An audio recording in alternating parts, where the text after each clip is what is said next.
here we have the actual pistol. It's pretty nice, pretty nicely detailed. Grips pretty well made.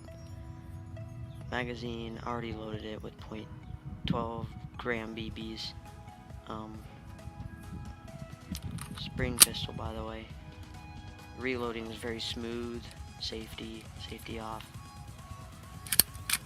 It's probably the most smooth pistol to cock I've ever tried. Even though it is the first pistol, it's very smooth. Mag's pretty well in. That button right there, that will extend the mag out when you need to reload. Holds 12 BBs. Alright, let's shoot.